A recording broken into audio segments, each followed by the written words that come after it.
Today is Epiphany Sunday, in other words, the Christmas for the Gentile world. In this, we hear Matthew's Gospel chapter 2, verse 2 saying, "We have seen his star in the east and have come to worship him." This confirms what Jesus said in John 14:6, "I am the way, the truth, and the life. No one goes to the Father except through me."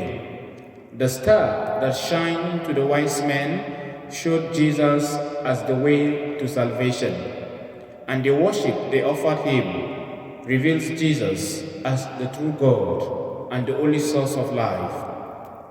He remained the Alpha and the Omega, like Revelation chapter 1 verse 8 will say. Probably, in the worship the wise men offered Jesus, the infant king, they were singing, "You are Alpha and Omega.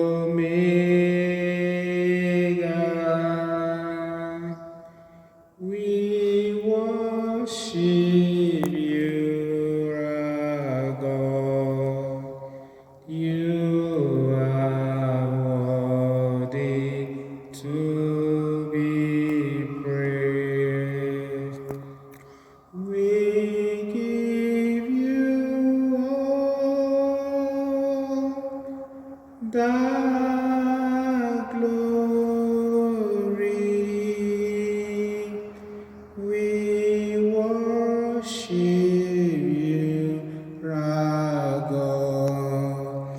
You are worthy to be praised. The three wise men came to worship the infant king as a result of the manifestation in the star. While Herod sought to quench or destroy the star of the infant king out of jealousy because he felt threatened by the presence of the newborn king. He saw Jesus' presence as the new king, one who could threaten his own throne, a superior king than himself. So the only way to do away with Jesus is to seek his life. The wise men came to worship and offer gifts to the newborn king, because Deuteronomy chapter 16 verse 16 reads, "No one shall appear before the Lord empty-handed." While Herod came to steal, to kill, and to destroy the infant king, as Jesus will reveal in John 10:10. Be careful when people seek to see you. Sometimes it is not for good, but to bring you down, as seen in the life of Herod. When you are power drunk, human life means nothing to you. You can kill because you want to remain in power. Herod did this by killing little children from the ages of 2 and below in his desire to get rid of Jesus, in his desire to destroy the newborn king. But when God has set you aside for something victorious, when God has set you aside to be a partaker in his divine mystery of salvation, there is no human power or force that can bring you down. And this was exactly what God did in saving the infant king from the evil plots of Herod. What Herod did is today what we see in our political domain, in our communities, in our streets, that I may term as political xenophobia. That is, the fear of potentials that is in others. Herod feared the potentials in Jesus. He feared Jesus as the salvation of mankind. He feared Jesus as the new king.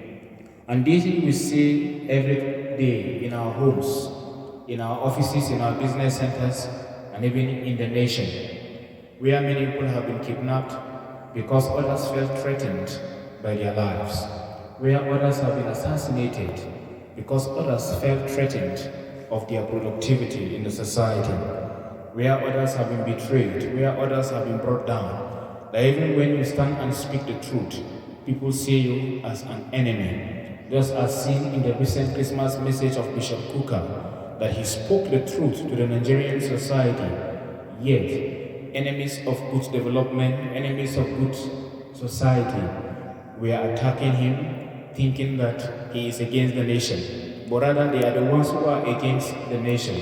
Because to stand against the truth is to be against the nation, is to be against yourself. And this is exactly what we are saying today. But that in Jesus, the infant King, we have been given the hope of salvation. As citizens, we have been made vulnerable to the enemy by the leadership of the day that seems to have no sense of direction. That many of us today are asking whether we truly have leaders, whether we truly have a president, because we cannot feel the positive effects of their leadership. Rather, we are being made miserable, we are suffering, we have no sense of direction. To whom shall we go to? Indeed, writers will say no nation can grow beyond the vision of its leaders. And indeed, the vision of our leaders we are seeing in the so many killings. The vision of our leaders we are seeing in the collapse of the economy and insecurity. Whom shall we go to? Only to God, because He alone remained our vindication. That even amidst the troubles and the killings, the challenges, we have new hope in the infant King that appeared to the wise men, that after seeing Him, they worship Him, and by worshiping Him, He changed their direction, He changed their way, as against the plot of Herod. In this, 1 Peter chapter 5, verse 8 to 9 will say, be calm, but vigilant, because your enemy, the devil, is going around like a roaring lion, looking for someone to devour. Stand up to him, strong in faith. To us also God is saying, though we have bad leadership, be calm, but vigilant, because the enemy, that is the government of the day, is destroying everything in the nation. But when we remain focused on God, He will surely vindicate us. He will surely deliver us by bringing us new leaders, good leaders that will deliver our nation. Because just like the way God delivered Jesus, Mary and Joseph from Herod's plot, as seen in Matthew's Gospel chapter 2, verse 13 to 18, so also we are going to be delivered. Because by the appearance of the newborn King, we are sure of salvation, we are sure of victory, we are sure of new life. And because He has appeared to the Gentiles, He has appeared to the wise men. This is why you can call His name in your language and He will answer you.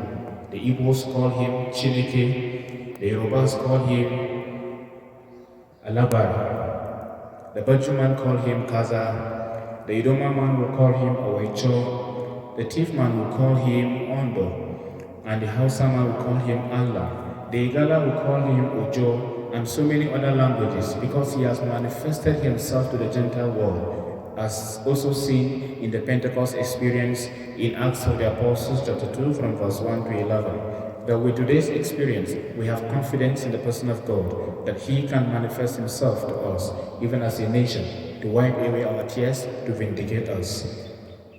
The wise men, by seeing the star, they discovered in Jesus whom to worship and offer gift.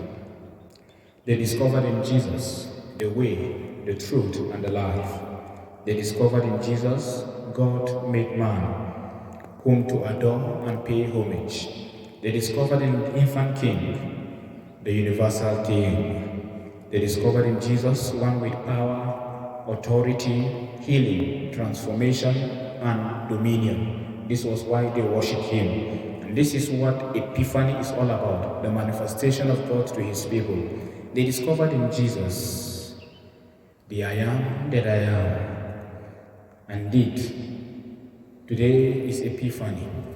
What have you discovered in the person of Jesus? For Herod, he discovered in Jesus an enemy. For the wise men, they discovered in Jesus whom to worship and offer gift. To you, what have you discovered in Jesus? In this He will ask in Matthew 16:16, Who do you say that I am? Your sincerity in answering this question of the person of Jesus will help you to have a better encounter of Him. It will help you to have a better worship of Him, because He alone is the salvation of mankind. Where are those places that we can discover Jesus? Like the wise men, you can discover Jesus in the poor. You can discover Jesus in the hungry. You can discover Jesus in the sick. You can discover Jesus in the homeless. You can discover Jesus in those who are hopeless. You can discover Jesus in victims of injustice, terrorist activities, and banditry. Because Jesus will say in Matthew 25:36-46, "Whatsoever you do to the least of my brothers, that you have done unto me." And when we discover Jesus in the poor, the sick, the helpless, victims of injustice, the homeless, those who have no clothes to wear, I tell you, His blessings will never depart from us. And this is the story of Christmas, that if you have not given anybody a gift this Christmas, learn from the wise men. Give somebody something, the poor, the sick, the destitute, the homeless, and I tell you, God's blessings will never depart from you. In this we say of Him, great things happen when God mixes with us. Great things happen when God mixes with us. Oh, great and beautiful, wonderful things.